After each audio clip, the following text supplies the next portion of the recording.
Hello everyone, आज है 24 अप्रैल और आज इस वीडियो में हम बात करने जा रहे हैं आरबीएल बैंक के बारे में। देखिए, आरबीएल बैंक की अगर हम बात करें तो 107 रुपए के ऊपर शेयर ट्रेड कर रहा है। आज हल्की सी तेजी इसमें आई है, बहुत ही मिनिमम शेयर में ग्रोथ देखने को मिला है। इस वीडियो में हम बात करेंगे कि क्या आरबीएल बैंक में खरीदारी करनी चाहिए कि नहीं, क्योंकि भैया 700 रुपए से टूटकर शेयर 100 रुपए तक पहुंच गया है। तो वीडियो को शुरू करो उससे पहले अगर आपने अभी तक चैनल को सब्सक्राइब नहीं किया है तो प्लीज़ अभी इसे सब्सक्राइब कर लीजिए, क्योंकि आगे भी बहुत सारे वीडियोस हैं जो आपको काफ़ी ज़्यादा हेल्प करेंगे। तो चलिए शुरू करते हैं। तो जैसे कि आप देख सकते हैं कि शेयर 107 रुपए के ऊपर ट्रेड कर रहा है। पिछले एक महीने में 30% से भी ज़्यादा की गिरावट आई है इसमें। 165 रुपए तक का से ये शेयर गिरकर नीचे आया है। 110 रुपए तक का लो बनाया इसने, फिर बाद में देखिए 128 रुपए तक शेयर गया, लेकिन वापस क्या हुआ, शेयर टूटकर वहीं 105 रुपए तक का लो बना गया ये। पिछले एक साल की बात करें तो 84% की गिरावट है। 105 रुपए तक का लो है और आप देखिए गिरावट के बाद इसको बाउंस बैक करने का मौका ही नहीं मिल पा रहा है। बाकी बैंकों में क्या हो रहा है कि भैया अगर गिरावट आ भी रही तो शेयर ने थोड़ा बहुत एटलीस्ट 10-15% का बाउंस बैक किया है, लेकिन आरबीएल बैंक ने ऐसा बिल्कुल नहीं किया। वो 105 रुपए तक का इसने लो बनाया और अभी भी 107 रुपए के आसपास ही ट्रेड कर रहा है। कहीं पे भी शेयर ने बाउंस बैक की कोशिश नहीं की। बाकी हम जितने भी बैंकिंग शेयर्स अगर हम देख ले तो जितना भी उन्होंने बॉटम बनाया था कोरोना के चलते, बाद में उसमें एटलीस्ट कम से कम 15 या 20% का ग्रोथ जरूर दिखाया है। आरबीएल बैंक ने वो चीज देखने को नहीं मिली।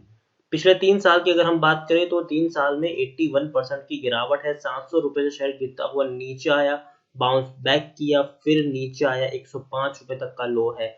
10 साल की बात करेंगे तो 10 साल में डेटा अवेलेबल नहीं है, लेकिन जब से इसका आईपीओ आया 2016 से, तब से लेकर अब तक 105 रुपए का ही लो है। 700 रुपए तक का हाई जहां पर जरूर बना है। देखिए, मिड कैप स्टॉक है ये। तकरीबन 5,400 करोड़ रुपए के आसपास का मार्केट कैप है इसका। एनएससी में देखेंगे तो 4.5 करोड़ जितने वॉल्यूम ट्रेड देखने को मिल रहे हैं। शेयर होल्डिंग की अगर हम बात करेंगे तो एफआईएल्स के पास 25.53% की होल्डिंग है।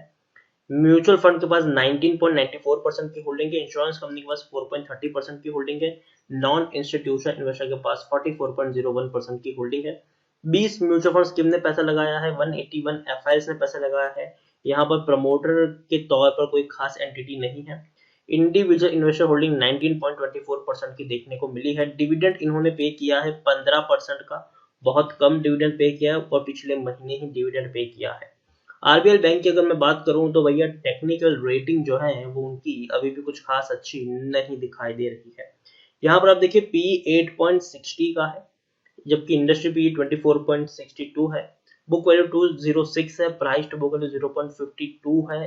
डिविडेंड 27 का पे किया था बहुत पहले, लेकिन अभी इन्होंने 15% का ही पे किया है। ईपीएस 12.55 है और डिलीवरीज 18 के आसपास देखने को मिली है। According to Moneycontrol user 76% लोग खरीदने की सलाह दे रहे हैं, 24% लोग बेचने की सलाह दे रहे हैं।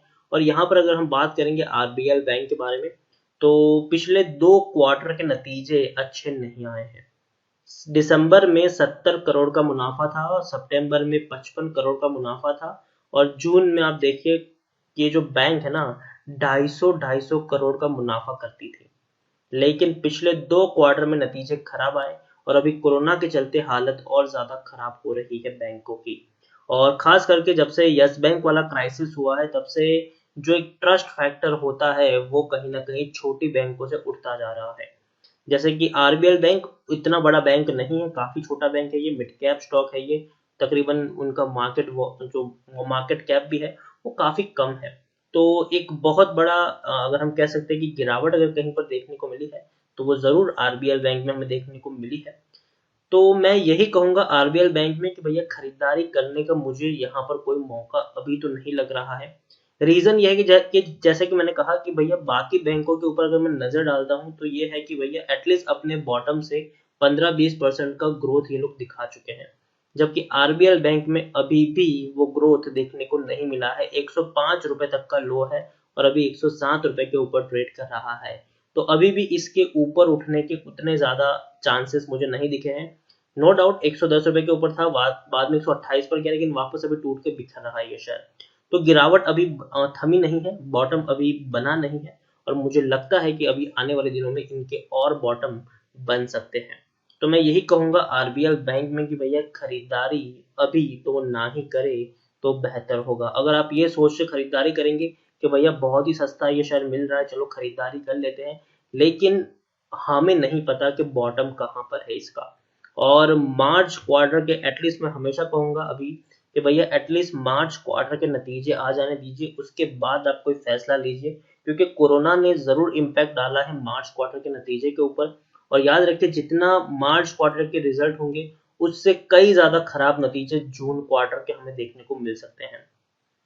तो अभी मैं यही कहूंगा कि बैंकिंग सेक्टर में अगर आपको पैसा लगाना है तो आप एचडीएफसी और आईसीआईसीआई बैंक को चूज करें, ना उसके अलावा बाकी किसी भी बैंक में मैं पैसा लगाने की एडवाइस नहीं दूंगा, बाकी किसी भी बैंक में। और अगर आप सरकारी बैंक को चूज करना चाहते हैं तो आप स्टेट बैंक ऑफ इंडिया भी चूज कर सकते हैं, लेकिन उसके अलावा और कोई भी बैंक ऐसी नहीं है जिसमें मैं आपको कहूंगा कि भैया आप पैसा इसमें लगा दीजिए। और आरबीएल बैंक मानता हूँ बहुत ही रिस्की शेयर है ये, और काफी ज्यादा अभी जो बॉटम इसने बनाया है वो अभी प्रॉपर बॉटम बना भी नहीं है। तो ओवरऑल खरीदारी करने में जल्दबाजी ना करें, रिस्की बैंकों से दूर रहे, रिस्की शेयर से दूर रहे, फंडामेंटली स्ट्रॉन्ग स्टॉक को ही चुने अभी के दौर में, क्योंकि भैया वो ही स्टॉक है जो आपको बचा सकते हैं। क्योंकि आने वाले दिनों में कोरोना के चलते मार्केट में और ज्यादा गिरावट अगर आई तो सिर्फ अच्छे और फंडामेंटल स्ट्रॉन्ग शेयर जो है वो ही सरवाइव कर पाएंगे, बाकी जो छोटे छोटे शेयर्स है वो उतना बड़ा सरवाइव नहीं कर सकते। तो बाकी मर्जी आपकी है, आपको अगर रिस्क लेना है तो आप आरबीएल बैंक में खरीदारी कर सकते हैं, मैं तो इसको अवॉइड करने की ही सलाह दूंगा। तो वीडियो को यहीं पे एंड करूंगा। अगर आपको वीडियो पसंद आया हो तो लाइक करें, शेयर करें, चैनल पर पहली बार आए तो प्लीज सब्सक्राइब करें। और आरबीएल बैंक के बारे में आप क्या सोचते हैं वो भी आप मुझे कमेंट में लिखकर बता सकते हैं। Thank you.